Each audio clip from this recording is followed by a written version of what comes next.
So I went to Gencon.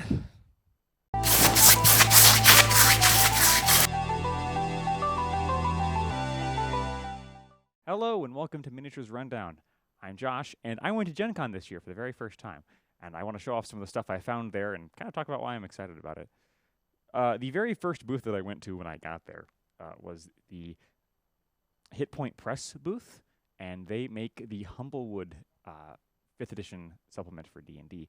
So Humblewood is kind of one of those self-contained universes that you can play D&D with, and it's about adorable animal people who will murder you. But more importantly, they make amazing minis, and I picked up all of them that I could find there at the booth because I've always wanted these, and they look fantastic. Even though I don't play RPGs a lot these days. The only one they did not have was the initial one. So I've got the Citizens,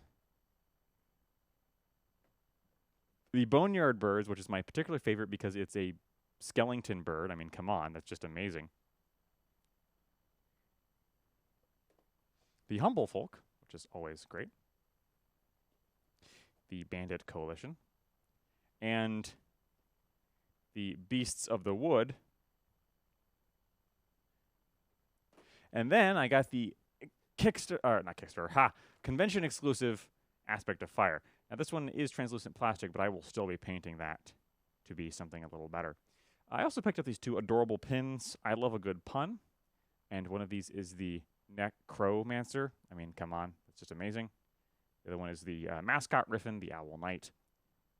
I did not get the Riffin plush because he was just a little bit out of my budget for this time. I wanted to shout out thanks to Allie, who I met at Adepticon and who first introduced me to the idea of Humblewood. And apparently also shout out to Brian, who was working the booth and was confused by all the people who Allie sent. You were great, both of you. This one isn't super special. I just picked up the latest Pro Acryl set. This is the one I didn't have yet. This is expansion number 4. So this one has in it a whole bunch of colors I wanted. Plum, pink, warm yellow, warm flesh, warm gray, neutral gray, burgundy, dark flesh, bright jade, faded green, yellow green, and khaki. I use a lot of different paints from a lot of different manufacturers, but as far as like opaque, non-contrast, non-speed paints go, Pro Acryl is pretty much my favorite. So I really wanted to get this set. I'm particularly excited for the khaki because that's used in everything, and the plum because it's a wonderful, rich purple, which is surprisingly hard to find good purple acrylic paints. From Monument, I also picked up the Glaze and Wash Medium. Now, Monument doesn't right now sell discrete washes. They do sell this, which is the idea is you can turn any wash or any paint into a wash. Get a nice close-up of that. I plan to try that out. I also got this little mug because the idea is it's a paint cup that you can clip onto your bag.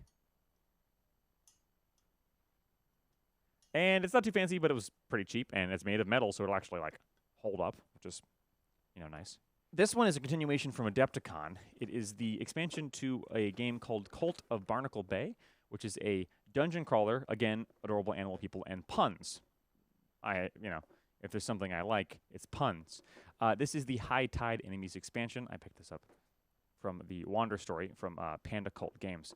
They're coming out with a Kickstarter for the 2nd edition, or rather the sequel to Cult of Barnacle Bay, which I believe is the Revenge of Lecluck. It's a giant chicken pirate. It's exactly what you think it is, and it's probably going to be hilariously fun. I really liked playing this game. I hope to play it on the channel sometime, but it's hard to find 4 people to sit down for a dungeon crawler and also film it. Either way, this one's got 2 great new minis, which is the Bloat Rat and the Armored Dillo. I mean, it's just, come on. Come on. Puns, people, puns. So from Modiphius, the good folks at Modiphius, I have a few things. First off, I got some of the latest releases for the Elder Scrolls Call to Arms minis game, which is the Dawnguard and Volcar Vampires set. So I was actually a big fan of the Dawnguard expansion for Skyrim. I know a lot of people didn't really like it, but I thought it was great. These are all resin minis, but I don't mind Modiphius' resin. They do a really good job in both the Elder Scrolls and the Fallout game. I also got a couple of the expansions they'd missed previously, specifically the Council of the Dark Brotherhood, which is all the named characters from the Dark Brotherhood in their living forms. Spoilers for Skyrim, I guess. And the Dungeon Adventures Delvers expansion. Again, resin minis, but I like Modiphius' resin in general. They do a pretty good job. Also got a couple of promo minis that I had missed previously. The Mechanist from Fallout 4. I mean, he was also kind of in Fallout 3, but he's from Fallout 4. I guess she. And then Nuka Girl, who was from Fallout 4. Both promos. I don't actually play Wasteland Warfare or Call to Arms. I just really enjoy painting the minis. Speaking of Modiphius, while we're on there, this next one isn't a minis game, and I didn't actually buy it, but I wanted to talk about it because it's one of the things I'm most excited to play, and B, we were gifted it. While we were at the booth and I was picking up the minis I wanted and gathering some footage, we were lucky to have a conversation with Modiphius founder Chris Birch, and he talked to us about their newest board game, which is SPECTRE, the board game. I'm actually going to unwrap the plastic off of this right now. So SPECTRE, the board game, is a James Bond licensed video game. Licensed board game, not a video game, sorry. Hasn't been one of those for a while, has there? Last one I played was GoldenEye Rogue Agent, which was an alt-universe one where you played as the bad guys, which is what this is. This is, the idea is you are playing as Bond villains from the movies, and it's a head-to-head worker placement game, wherein the idea is to become #1 of SPECTRE. You're jockeying for position to become #1 of SPECTRE. So let's see if I can remember the acronym for SPECTRE. Special Executive for Counterintelligence, Terrorism, Revenge, and Extortion. Probably a backronym, but I'm not going to tell Blofeld he's wrong. Speaking of which, you can definitely play as Blofeld, and on the back I see Blofeld, Kleb, who was the old Russian lady from Russia with Love, and Christatos, who is from For Your Eyes Only, and played by the guy who played General Veers from Star Wars Empire Strikes Back. That's an underrated movie. Anyway, Chris was very kind to just give us this copy. So this is not sponsored, but he gave us this copy, so I'm definitely going to play it, even though it's not a miniatures game and technically the domain of our channel. But I'm a huge James Bond fan. I grew up a big Bond fan. We got wonderful interview footage with him about what went into making this game, and we hope to show that to you very soon, along with a gameplay review of this. #1. So here's a couple little promo minis I got. These aren't full games. One of them was a Gencon exclusive for the Borderlands tabletop board game, which was kickstarted. I backed it in full. I loved Borderlands, the first one. This one is Claptrap. I hated Claptrap, which I think you're supposed to. At least I think you're supposed to, because, God, I hate Claptrap. But he is at least iconic. And then I picked up the convention-exclusive Tiny Tina as an adult. I didn't hate Tiny Tina quite as much as I hated Claptrap, but boy, it's close. And then I found this girl. I've never actually played The Witcher, but I have a good friend who really enjoyed it, so I think I'm going to paint it up and give it to him. If he watches this, well, too bad. I was also gifted. We got to see a lucky rundown of Cyberpunk Combat Zone, which is also by Monster Fight Club, just like the Borderlands game. And it is a skirmish game set in the Cyberpunk universe, but it is set in the Cyberpunk 2045, which is kind of a more post-apocalyptic, everything went to hell before the corpse took over, and you get Cyberpunk 2077, which is where the famous video game was set.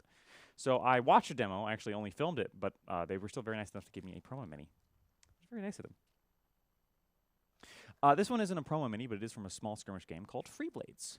Now, Freeblades, I talked to them at Adepticon, and one of the things I told them at Adepticon was that while I really like the idea of Freeblades, it's a small skirmish fantasy game, I really don't enjoy metal models, especially not large metal and resin models. And they told me, and we talked for a good long while, hope to see that footage on this channel soon, about their move to plastic, their move to CeoCast plastic. And I told them at Adepticon that when they moved to plastic, I would be buying their minis. Well, they had 6 promo minis at Gen Con, and I am a man of my word, so I bought the one I thought was the coolest, which is Mershal, the Sea Ronin. This is CeoCast plastic. We got some wonderful information about the transition of that process of moving from metal to plastic as a manufacturer and designer. And this is very high detail for plastic. This is not like, cheap PVC. This is not just kind of random crap they do. This is their metal mold. They can take their metal molds and turn them into plastic. This one, however, was sculpted with CeoCasting in mind, and you can kind of tell. Yes, I think it's great. But anyway, when Freeblades becomes more widely available in my area, which I hope we carry it soon, I will definitely be picking up and playing it. Now, besides the Gen Con stuff, I did get some Gen Con cup, Gen Con pen. Nobody cares about those. This has nothing to do with minis. This is just a Wild Bill soda insulated cup. I just really like soda. I might have a problem. It's a nice cup, though. And they had, like, actual sarsaparilla there, which I love real flavor sarsaparilla. And so this last one is one I never thought I would be talking about on this channel, except with disdain in my voice. But here we are. It's Infinity. Now, Infinity is a near-future sci-fi skirmish game. To me, most known for two things. One, some of the highest quality, best-looking metal models. Well, some of the highest quality, best-looking models in gaming right now. But specifically one of the companies that is still sticking to metal models besides Privateer Press. And they're moving largely to COCast 2. And two, it's a super, super, super, super crunchy, rules-driven deep game. I played a demo once and bounced off real hard for both of those reasons. I don't like metal, and it was a little too crunchy for me. When things are crunchy, I want them to be like Necromunda, where it's crunchy and things go wacky. And yet, here I have Infinity CodeOne Operation Blackwind. So what happened? Well, the idea behind the idea behind CodeOne is that this is a more accessible version of Infinity.